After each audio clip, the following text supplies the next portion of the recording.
Hello and welcome to our Bible study today. We're following mostly Luke's version of the events of the first Christmas. Yesterday we learnt about what is often called the Annunciation, when the angel Gabriel told Mary that she would give birth to a boy to be called Jesus, who would also be called God's Son. Today we pick up after the angel has left Mary at verse 39. Mary got up then and there and went in excitement to the hill country of Judea. She went into Zachariah's house and greeted Elizabeth. When Elizabeth heard Mary's greeting, the baby gave a leap in her womb. Mary was filled with the Holy Spirit and shouted at the top of her voice, "Of all women, you're the blessed one, and the fruit of your womb, he's blessed too. Why should this happen to me, that the mother of my Lord should come to me? Look, when the sound of your greeting came to my ears, the child in my womb gave a great leap for joy. A blessing on you for believing that what the Lord said to you would come true." This is the word of the Lord. Thanks be to God. We need a bit of context. Elizabeth is of advanced age. She's described as barren. In the early part of Luke's Gospel, we discover that Zachariah, whilst performing his priestly duties in the Holy of Holies in the temple in Jerusalem, has been told that his wife will give birth to a son to be called John. Zachariah is unable to speak because he didn't believe Gabriel. Elizabeth has suffered the ignominy of the day of being called barren. That's not a nice way of treating anyone in any society. So she hides away for 5 months. When Gabriel comes to Mary, Elizabeth has been pregnant for 6 months, as Gabriel says.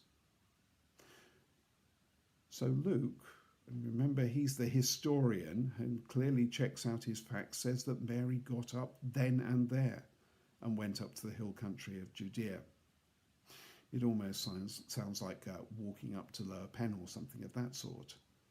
But actually, in reality, this is a long journey, going all the way from Nazareth down to the Galilee Sea, probably, and then walking all the way down the length of the River Jordan to Jerusalem, and then up into the Judean hills. We don't quite know where Zachariah and Elizabeth lived, but a town somewhere in those western hills.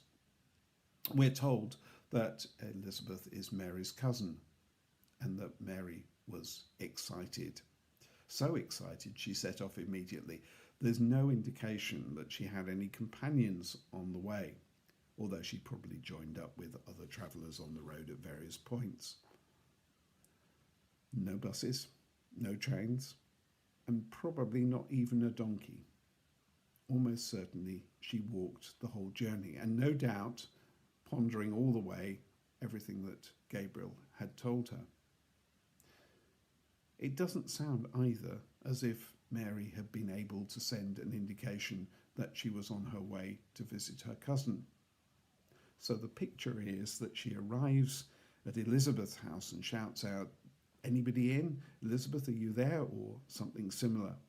And at that moment, John leaps in Elizabeth's womb. Well, we know that babies can hear in the womb, and there are lots of people who tell you that you should play classical music during periods of pregnancy because that's going to make the baby brighter and cleverer, apparently.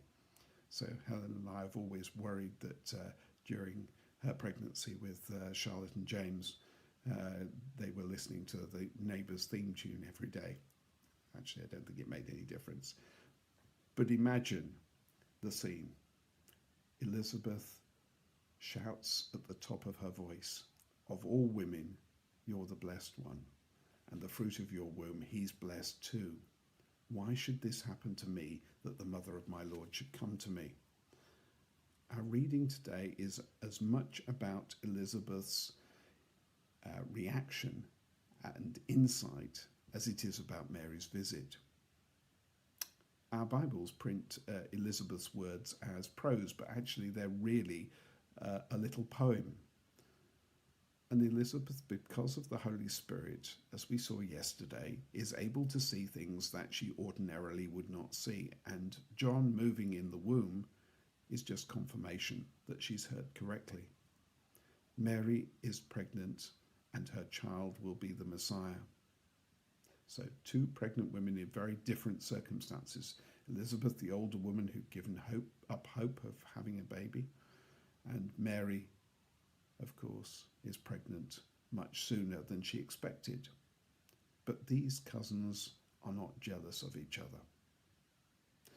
The other person in the story, of course, is John, still in the womb, but who apparently recognizes Jesus at that stage. But of course, when he's born, it takes him 30 years until Jesus turns up for baptism at the Jordan, that John recognizes that this is the Messiah. It's taken him that long to work out this is the one that he's been preparing the way for all along. It's important to understand that Mary and Elizabeth shared a dream, the dream of Israel, that one day all that the prophets had said would come true. Israel's God would do what he had said to Israel's earliest people. Abraham's family would bless them. But for that to happen, the powers that kept the world in slavery had to be toppled. Now, Mary and Elizabeth knew the forces of evil all too well. They lived during the dark days of Herod the Great, whose casual brutality was backed up by the threat of Rome. Mary and Elizabeth, like their fellow Jews, would spend their time searching the scriptures, especially Psalms and the prophets, which spoke of mercy, hope, fulfillment, reversal, revolution, victory over evil, and of God coming to the rescue. God took the initiative. Now, I'm guessing that Zechariah had managed to communicate to Elizabeth, maybe by writing it down on a chalkboard or something similar, that he was silent because he'd not believed what Gabriel had said to him. I say that because verse 45 says, "A blessing on you for believing what the Lord has said to you would come true."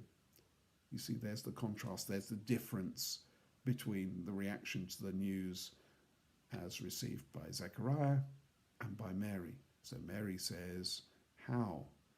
And let it be done to me as you've said." And Zechariah says, "How can I be sure? I'm old, so's my wife." It's not a good reaction, is it really? And so what do we learn from this reading today? Well, first of all, that we need to prioritize what really is important. Mary got up and went immediately. She dropped whatever she'd planned to do that day. The disciples left their jobs immediately to follow Jesus. We find men and women doing that throughout the Bible and even up to the present day. When God calls, people follow him. And second, we need the humility to recognize that God uses us all differently from one another. We should delight in the gifts that he gives to our brothers and sisters as much as the gifts that he gives to us. Jealousy should have no part in our lives.